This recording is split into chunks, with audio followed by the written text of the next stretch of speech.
Now, Will, you deal with youth sports, and you actually do you have an AAU team now? I coach an AAU team, 14U, and I dabbled in and out of club sports, in the off season. You've never really been the biggest fan. I wouldn't say that. I would say I'm not the biggest fan of what it can become. So Okay. I think there's good parts and bad parts, like with everything else. Mm-hmm.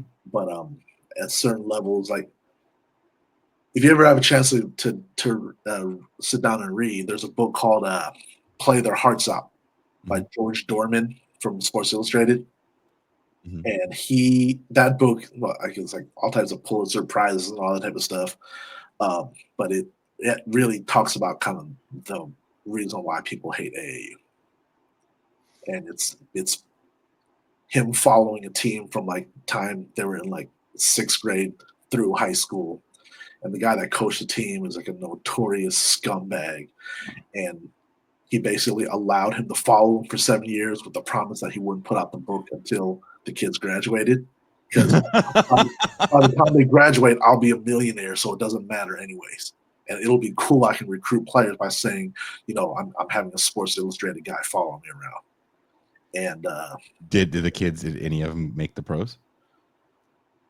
NBA, no. But the ones that were successful ended up only being with the team for one or two, off seasons, or they had like really hands-on parents that like even in the book he says like I only recruit like single moms because they're Jesus Christ, easier to control the kids. Wow. And what's crazy is that this book is out there. He said all these things. It's not disputed, and this guy still runs like $1 million worth of camps every year for third or fourth graders that want to get ranked. It's a mess. So that AAU is horrible. It is a mess because fourth graders shouldn't have to worry about getting ranked.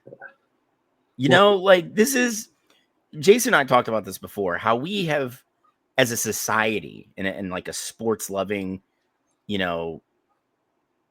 people here in the United States, and in Jason's case down there in Mexico, where we have to assign rankings to like kids as young as 10 to see where they potentially go to college. If you're not worried about your son getting ranked, that's fine. But when I take my son to this camp, I'm gonna get ahead, and then and then that's the kind of like the uninformed parents, keeping up with the Joneses, and like even like high school rankings don't really matter. I mean, obviously, like look at some of the guys in the NBA Finals right now. Like I was educated last week that Tyrese Halliburton played at Iowa State. Not exactly what you would call a basketball powerhouse, but like we've seen. I mean, I think it's becoming more common where a lot of these guys that weren't, I guess, ranked high, that weren't 4 and 5 star players, are making a big dent into the NBA, and I'd probably even say more so in the NFL, only because the rosters are bigger and there's more opportunity to do so.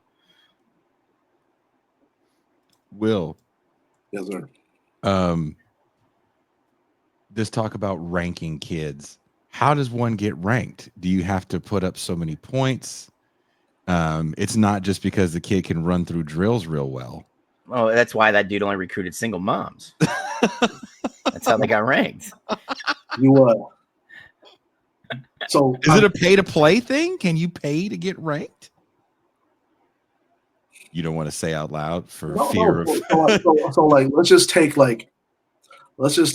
ESPN for example. Okay.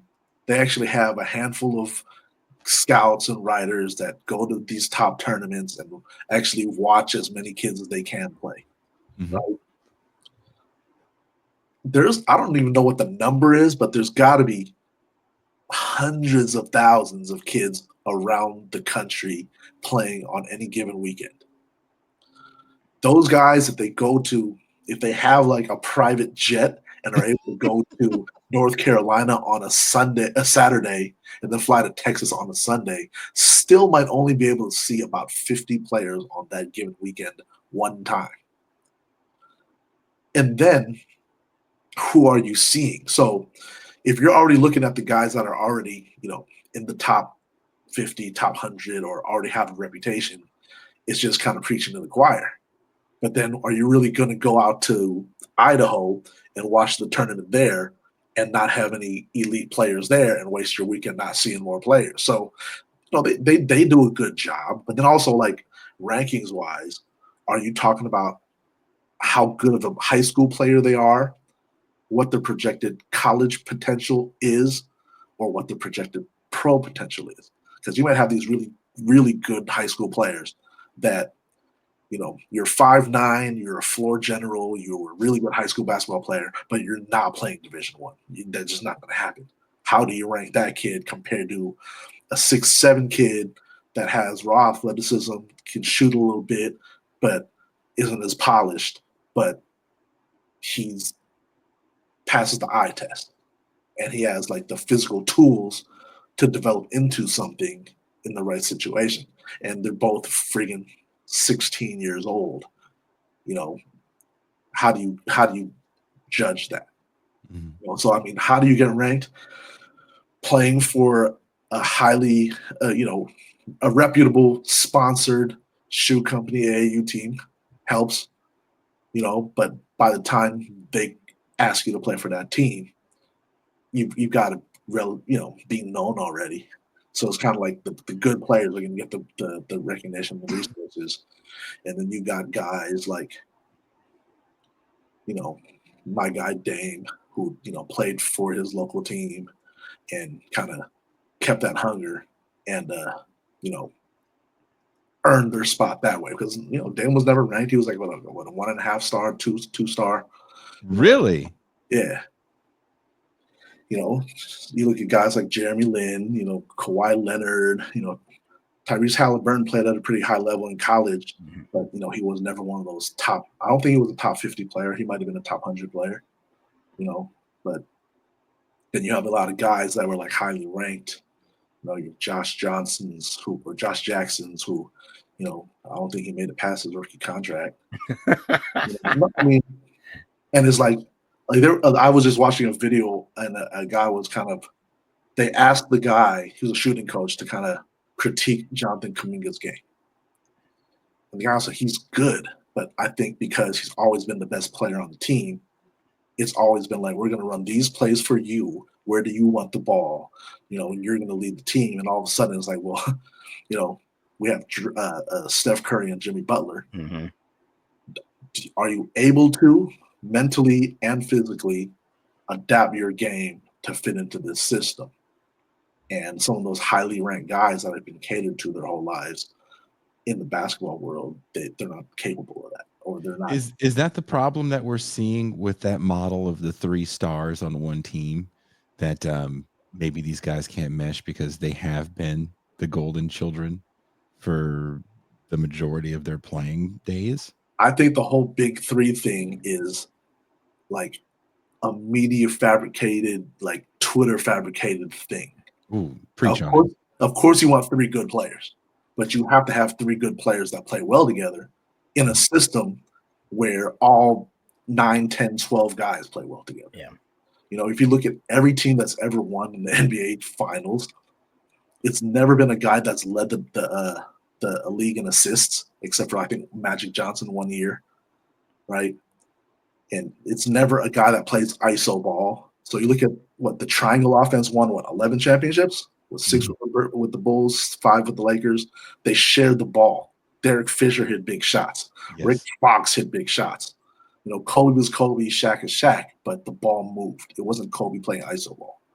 The big 3 Miami Heat led the league in passes per game for like 2 years straight.